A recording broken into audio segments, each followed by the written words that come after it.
Boa noite, meus irmãos. Que a graça, a paz e o amor do nosso Deus seja com cada um de vocês nessa oportunidade, né? Momento especial, momento da palavra, momento de culto, momento de comunhão. Sendo assim, é uma festa para a nossa alma o estarmos aqui compartilhando as benesses do reino do nosso Senhor Jesus sobre as nossas vidas, né? Observava aqui o desenrolar do culto e me lembrei, né, dos inícios da pandemia, quando as igrejas foram fechadas e alguns pastores, né, dentre eles o reverendo Fábio, quando começou as transmissões aqui, transmitia daqui, né, muitas vezes sozinho, com um número reduzido de irmãos. Me ocorreu a sensação daqueles dias, né, tão difíceis, que estamos, pela graça de Deus, debelando pouco a pouco, né, que Ele nos dê a sua graça, e esperamos que os irmãos aí de casa que estejam nos acompanhando, né, pela transmissão, recebam, né, de bom grado aquilo que o Senhor tem para os corações do seu povo. Que Deus assim nos abençoe, meus irmãos. Eu queria pedir a você que abrisse a palavra do Senhor no Evangelho de Mateus, capítulo 5. Este é o segundo sermão da série Jesus e a Lei, uma série de sermões que compreende alguns versículos, né, do capítulo 5, onde Jesus aborda temas legais, né, temas da lei que estavam sendo distorcidos naqueles dias, e ele, como profeta, que é como defensor arguto da lei, então restaura a compreensão adequada da mensagem do Senhor, entregue por meio do seu servo Moisés, né, que ainda perdurava naqueles dias e ainda reverbera em nossos corações. Então, esse é o segundo sermão desta série. O primeiro sermão teve por título Cumpra-se, onde Jesus falava da importância, né, e da validade da lei, e hoje nós vamos falar um pouquinho sobre o cancelamento, aqui já dentro de uma perspectiva de relacionamento entre irmãos. Prestemos bastante atenção, a palavra com certeza tem grandes orientações para a nossa vida. O texto nos diz aqui, do verso 21 ao verso 26, de Mateus, capítulo 5. Pedir aos irmãos, vamos só mais uma vez nos colocar de pé, antes do final do culto, obviamente, não é? Mas leiamos, não é, juntos aquilo que o texto nos fala na noite de hoje.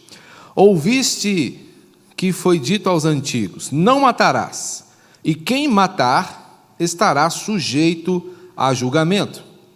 Eu, porém, vos digo que todo aquele que sem motivo se irar contra seu irmão estará sujeito a julgamento, e quem proferir um insulto a seu irmão estará sujeito a julgamento do tribunal, e quem lhe chamar tolo estará sujeito ao inferno de fogo. Se, pois, ao trazeres ao altar a tua oferta, e ali te lembrares de que teu irmão tem alguma coisa contra ti, deixa perante o altar a tua oferta, vai primeiro reconciliar-te com teu irmão, e então, voltando, faze a tua oferta. Entra em acordo sem demora com o teu adversário, enquanto estás com ele a caminho, para que o adversário não te entregue ao juiz, o juiz ao oficial de justiça, e sejas recolhido à prisão. Em verdade te digo que não sairás dali, enquanto não pagares o último centavo. Vamos pedir a Deus que nos ilumine. Bendito Senhor, nós te agradecemos. Tua palavra, sempre viva e eficaz, mais uma vez, chama a nossa atenção para as lições provenientes do teu trono de glória. Fala, Senhor, portanto, ao coração dos teus filhos, desperta-nos, ó Deus, como igreja, para acudirmos fielmente àquilo que o Senhor, ó Pai, nos fala em tua palavra. Dá-nos, ó Deus, compreensão exata da tua vontade. Te rogamos em nome e por amor de Jesus Cristo, nosso Senhor. Amém. Podem, por favor, meus irmãos, se assentar. Que Deus abençoe cada um de vocês, que Ele mesmo, o Espírito do Senhor, lhes faça tudo bem. Gosto muito de uma história, ela é inspirativa para mim. Eu não sei se eu já contei essa história aqui, mas se você já ouviu essa história, peço-te licença para compartilhar uma vez mais, se for o caso. É a história de dois amigos que viajavam juntos. Dois irmãos, praticamente. Ao longo da sua viagem, tinham tudo em comum: as intempéries, as lutas, as distâncias, o sol causticante, o frio, dividiam todas as coisas. As poucas provisões, eles estavam sempre juntos, conversando, vencendo as distâncias. Eles viajavam, caminhando passo a passo, um ao lado do outro. Em determinada altura da viagem, esses dois amigos entraram em uma discussão. E essa discussão progrediu para uma briga, e no meio desta briga, um dos amigos golpeou o outro com um soco. Um momento em que ambos arregalam os olhos e são tomados de um certo pavor, como quem pergunta: puxa vida, o que foi que eu fiz? O que nós fizemos? Diante daquele fato, um silêncio mortal se estabeleceu entre eles. Levantaram-se do chão, sacudiram a poeira e, entre envergonhados e atemorizados, retomaram a sua viagem, um ao lado do outro, sem, contudo, dizer uma palavra. Seguiram um tempo mais e, entrando num deserto, avistaram de longe um pequeno oásis. E chegando ali, perceberam que havia água, que havia sombra, que havia frutas, e eles então puderam matar a fome, matar a sede e tirar um pouco do pó da viagem. E em determinada altura, um dos amigos que estava ali nadando naquele lago começou a se afogar. Um fato interessante que eu acabei esquecendo é que quando o amigo levou o soco, ele ainda no chão escreveu na areia: hoje o meu melhor amigo me deu um soco. Seguindo a viagem, como eu já disse, estando o outro a se afogar no lago, o amigo então resgatou dali, e depois que esse amigo recobrou a consciência e percebeu o que o amigo tinha feito por ele, o mesmo amigo que havia lhe dado um soco lá atrás, agora tinha salvo a sua vida. Ele então, lançando mão de um pequeno canivete que ele carregava, procurou uma pedra e gravou naquela pedra os seguintes dizeres: hoje o meu melhor amigo salvou a minha vida. O amigo já estava intrigado com a primeira inscrição. Depois desta segunda, ele resolveu retomar o diálogo e disse: olha, desde lá de trás que eu estou encasquetado com uma coisa, você, quando eu te bati, escreveu na areia que eu havia lhe dado um soco. Agora eu salvei a sua vida e você grava na rocha, grava na pedra que eu salvei a sua vida. O que isso quer dizer? Qual é o significado disso? E o amigo disse: olha, quando nossos amigos falham, quando nossos amigos erram conosco, quando eles nos decepcionam, nós escrevemos na areia para que o vento, o tempo, se encarregue de apagar, se encarregue de tirar da nossa memória essas coisas que nos desgostam. Porém, quando os nossos amigos acertam, quando eles alegram o nosso coração e fazem coisas memoráveis, devemos escrever na pedra, devemos gravar na rocha, porque ali nem o vento, nem o tempo pode apagar. E é importante que nós mantenhamos vivo em nossa memória tudo aquilo que diz respeito a uma amizade sincera e verdadeira. Guardar essas coisas gravadas em nosso coração lembra-nos todos os dias da importância de um amigo querido. Eu gosto muito dessa história e ela nos ensina grandes lições.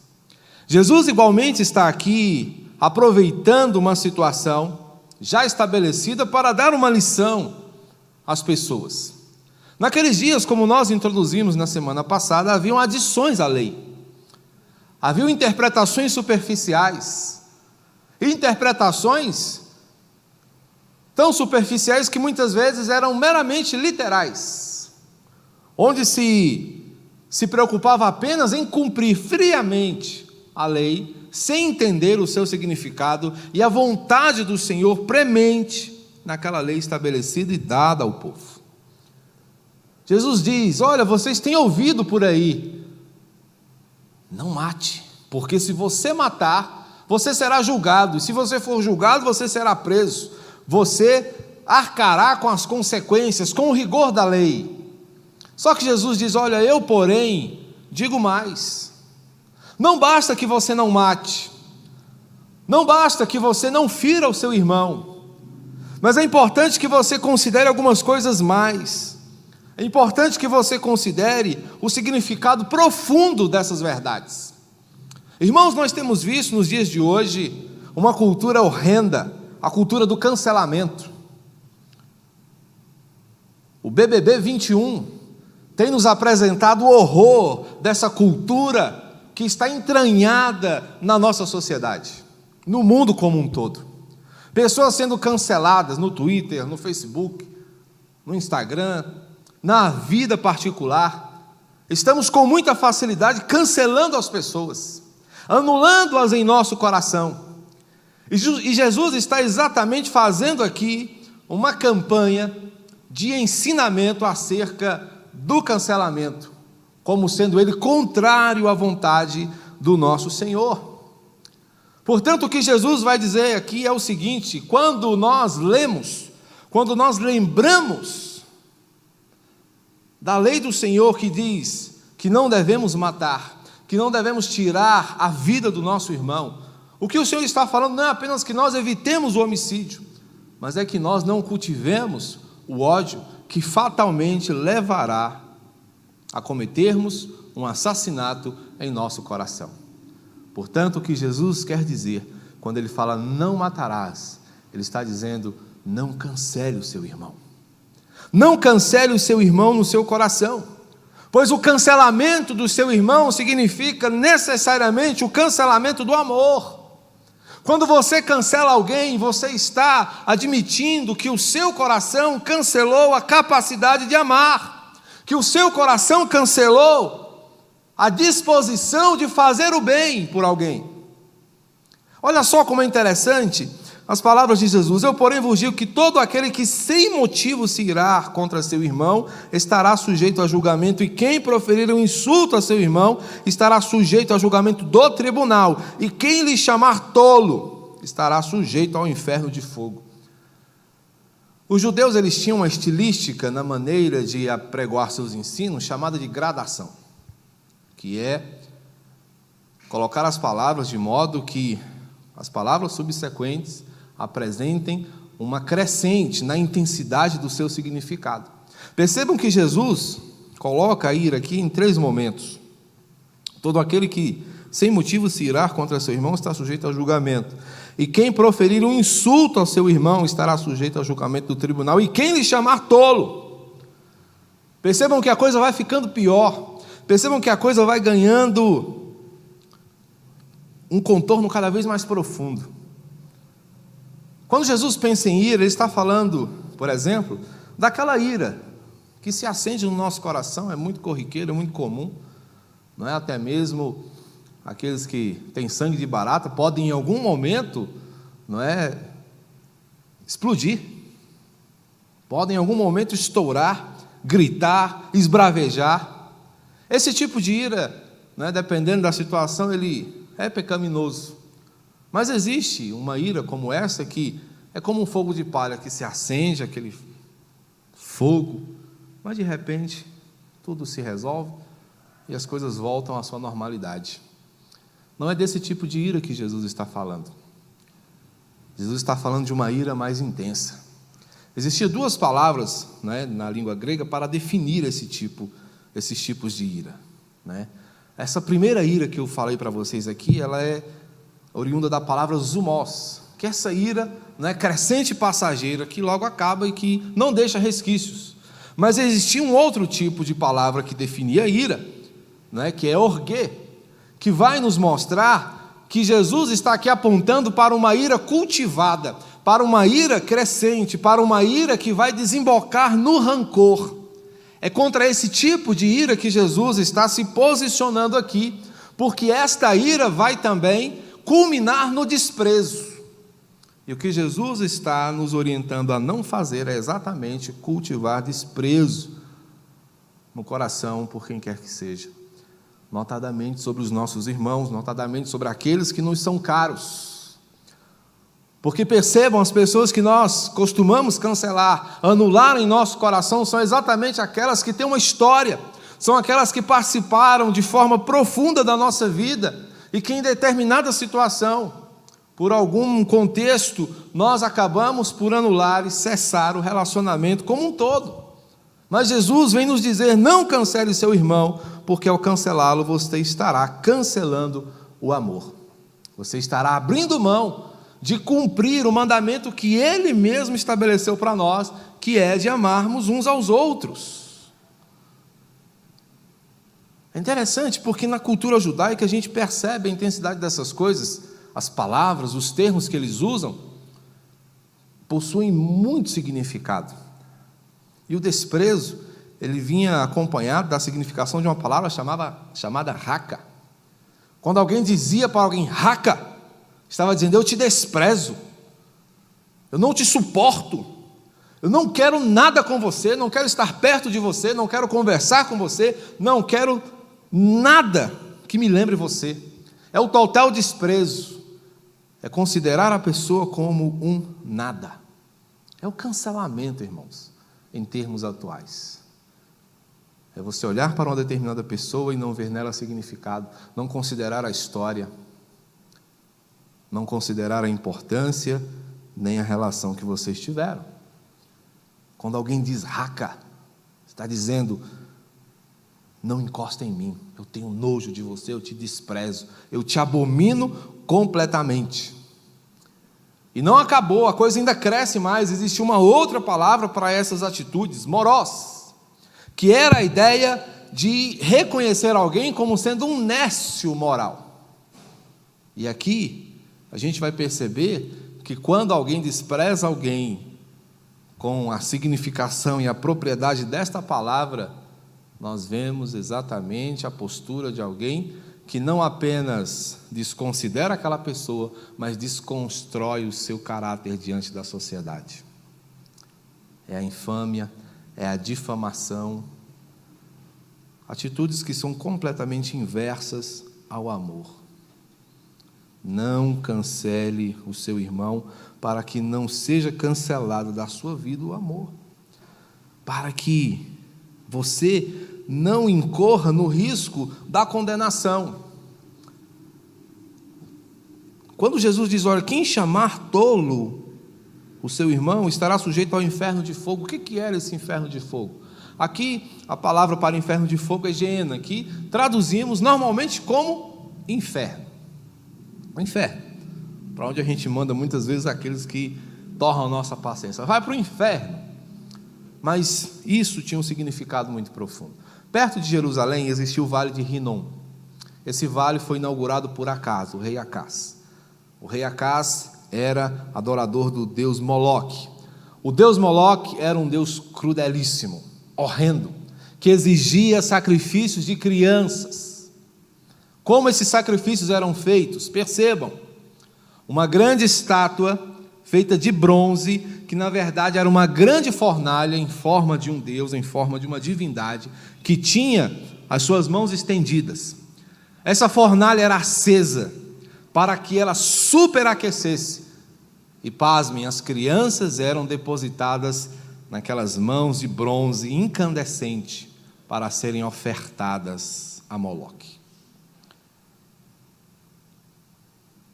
Os cultos dessas atrocidades eram acompanhados de um grande barulho, de batidos, de instrumentos, para que o choro das crianças fosse abafado. Imagina o que é depositar um bebê, uma criança pequena, uma criança de colo, numa chapa de bronze incandescente. Era ali então que se queimavam vidas. Tempos depois, já no reinado de Josias, ele desmontou o vale de Rinom. Ele desmontou esse lugar, destruiu. E tempos depois, ele começou a ser usado para jogar os rejeitos da cidade. Acabou virando um lixão. E como vocês bem conhecem, não é, todos já vimos, lixões normalmente têm fogo ardendo o tempo inteiro, queimando o lixo, exalando aquela fumaça fétida. Então, o que Jesus está mostrando para nós aqui com essas figuras é que esse tipo de situação que muitas vezes construímos em nosso coração quando cancelamos alguém na nossa vida, nós acabamos por tornar o nosso coração um depósito de amargura, que é o lixo da alma. A amargura é um entulho que você carrega desnecessariamente. Jesus está dizendo: joga isso fora. Isso não serve para nada, a não ser para prejudicar a sua vida, a não ser para pesar o seu coração, a não ser para tirar de você o melhor da sua concentração e fazer com que você não compreenda qual é a vontade do Senhor para a sua vida. Porque quando Deus fala não mate, Ele não está apenas pensando: eu vou evitar, não é, matar alguém, mas vou seguir odiando, mas vou seguir detestando. E o que Jesus está dizendo é o seguinte: não basta não matar, mas é importante que você não deseje matar. Porque sejamos honestos, irmãos, quantas vezes desejamos a morte de um desafeto? Quantas vezes desejamos que determinada pessoa não existisse?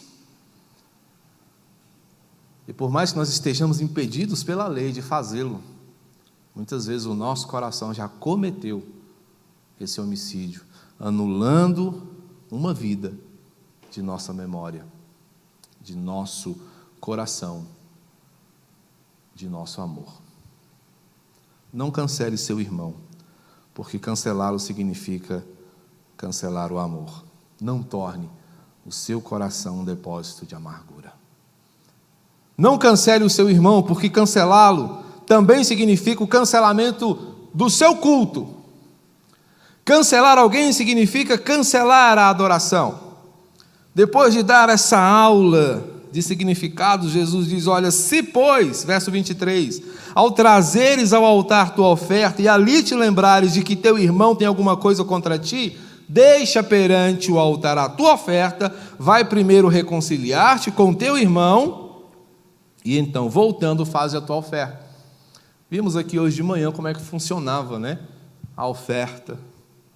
A pessoa ia com o seu animalzinho para ser ofertado, um bezerro, um novilho, uma cabra, um carneirinho, e ficava ali aguardando a sua vez. Quando chegava o momento de entregar a oferta, que seria dada pelo pecado cometido, a pessoa colocava as mãos na cabeça do animalzinho e apertava com força assim, como se quisesse: olha, me represente, que você leve o meu pecado contigo e ele seja expiado, seja perdoado.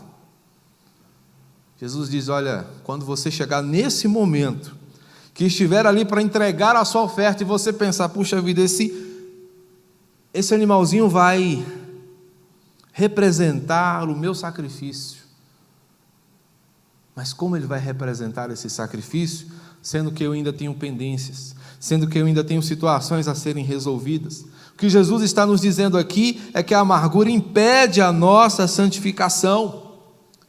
Um coração amargo, um coração ainda machucado pelas memórias ruins, é um coração que não consegue alcançar níveis maiores de santificação, porque ele está amarrado no passado, porque ele está seguro pelas amarras da amargura, do ranço, do ressentimento. E isso faz com que os nossos sacrifícios sejam inválidos. Aí você poderia dizer: pastor, mas a gente não faz isso mais. Mas sabe qual é o nosso sacrifício hoje? São as nossas orações.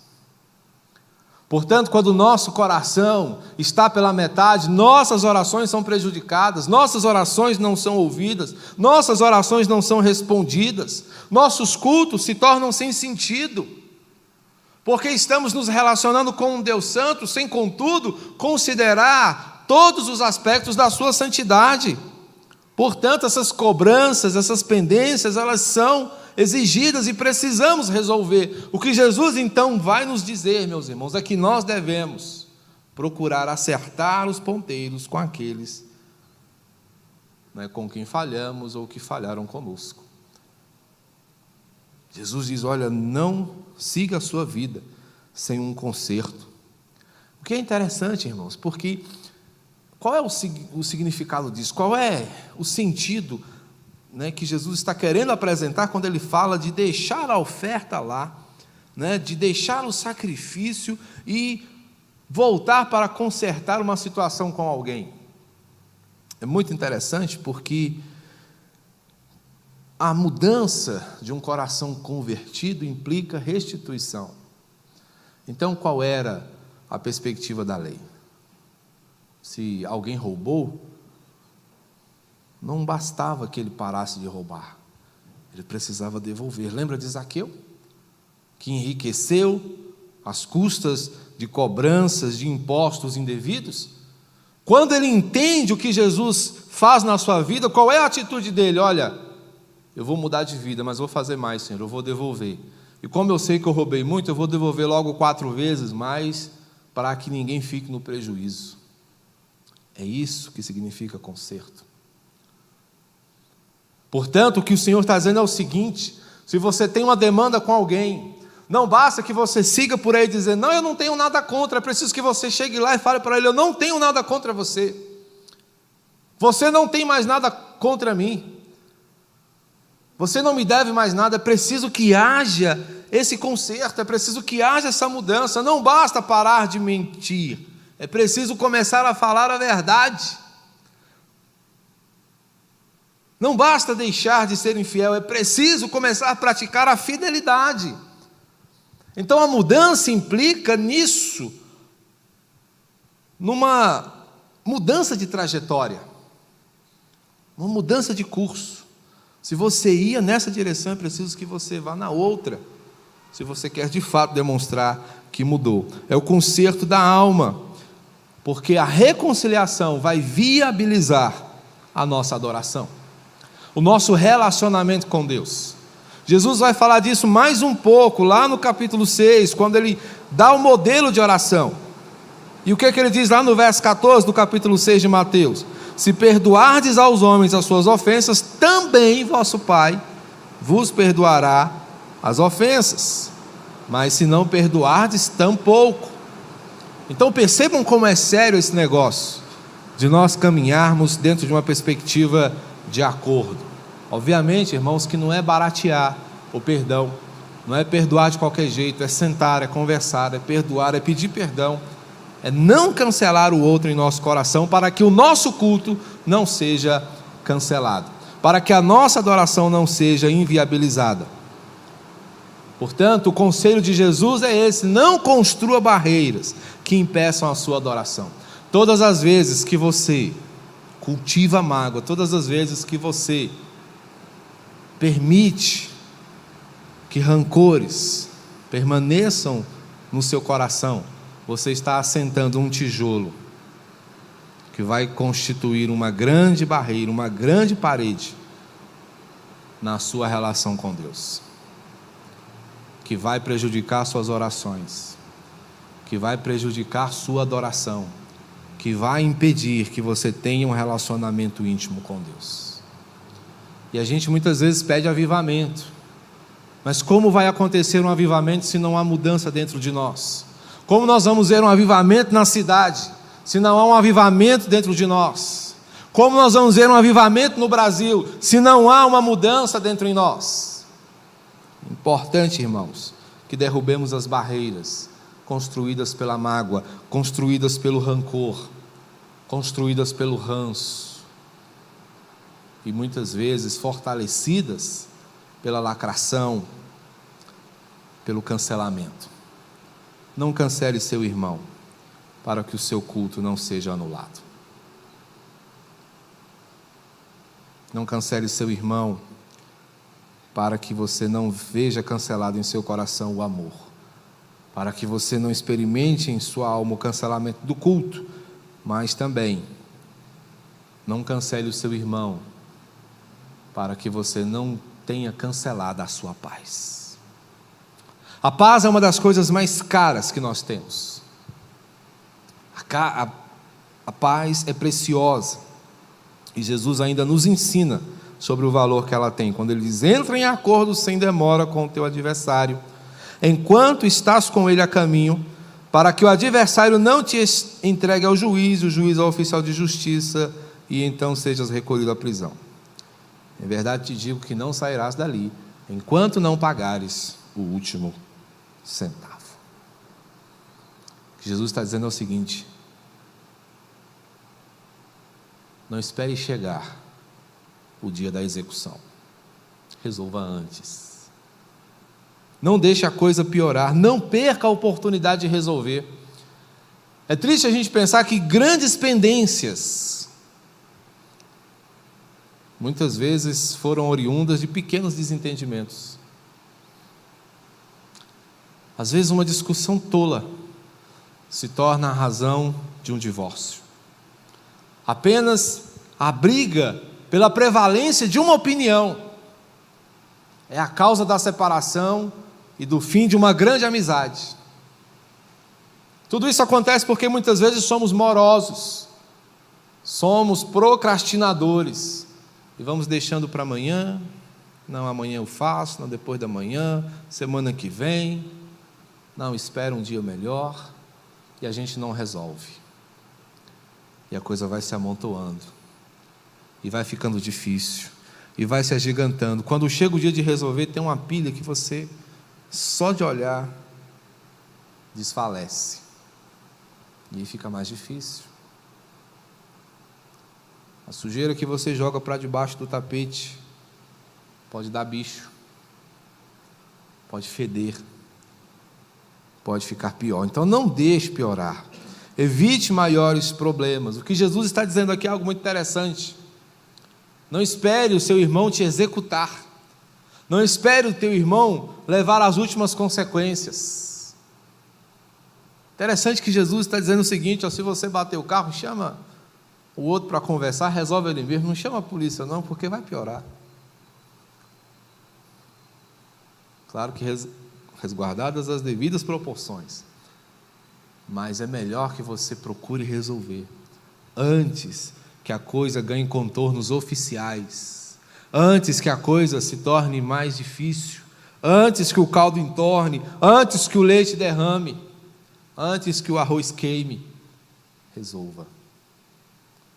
Jesus nos dá aqui um toque simples, mas cheio de sagacidade. Na antiguidade, os homens, quando eles tinham uma questão, eles costumavam agarrar o outro pelo colarinho e dizer: me paga. Lembra do credor incompassível? Ele fez assim. Quando ele viu o outro que devia: paga-me o que me deves. O outro: calma, eu vou te pagar. Ele: não, eu vou te executar. E levou. O que Jesus está dizendo é o seguinte: enquanto ele está te arrastando para levar para os anciãos, né, naqueles tempos eles faziam assim, cada cidade, dependendo do tamanho, tinha um número de anciãos, de pessoas responsáveis por aplicar a lei. Então, antes de você chegar lá, tenta convencer a pessoa: não, vamos resolver aqui, vamos ver a melhor forma, eu quero resolver. Então, se houve um desentendimento, não espera para amanhã, chega: não, peraí, vamos, o que aconteceu conosco? Vamos resolver, somos amigos, somos irmãos, não vamos deixar isso para lá de qualquer jeito, vamos sentar, vamos conversar. O que acontece muitas vezes é que nós enchemos o nosso coração de dureza e dizemos: eu não quero papo. É engraçado que quando isso acontece entre um casal, é um bate-porta danado, um passa para lá, bate a porta, outro passa para cá, bate a porta, e não se sentam para conversar, não resolvem. Não é uma das coisas, não é brigar com a esposa ou com o marido, não é legal, mas se tem uma coisa que é boa, é a reconciliação. Normalmente terminam com uma festa muito bacana, né? Mas isso só acontece se você não deixar a coisa ganhar contornos. Só acontece se você não deixar a coisa ir além. Então é importante a gente ter esse entendimento de cortar o mal pela raiz. E sabe como é que a gente faz isso? Vencendo o orgulho. Normalmente nós sucumbimos diante do orgulho. Olha a história de um casal. Discutiram, né? Na hora do jantar, arrumaram uma confusão lá, discutiram, ficaram emburrados um com o outro. Aí ninguém falava um com o outro. Só que havia um detalhe. Todos os dias quem acordava o marido era a mulher. Mozinho, levanta. Aí ele lembrou disso na hora de dormir. E ele falou, eu não vou dar o braço a torcer. Dá um jeito. Aí o que ele fez? Escreveu um bilhetinho e botou no criado dela. Por favor, me acorde às 6 da manhã. E colocou lá no criado dela. Foi dormir. Quando ele acorda no outro dia, 7 horas, o sol já alto. Meu Deus, eu perdi a hora. Virou para a mulher, nossa, como você é má. Custava ter me acordado. Aí ela disse, querido, olhe para o seu criado. Lá estava um bilhetinho. Acorda, meu amor, são 6 horas. Que ele não conseguiu ler, porque estava obviamente dormindo. É um pequeno exemplo de como a amargura pode nos prejudicar. Então não sucumba diante do orgulho. O que Jesus está dizendo é o seguinte, vai lá e resolva antes que piore. Ganhe a questão pelo coração. É simples, nem sempre. É fácil, quase nunca.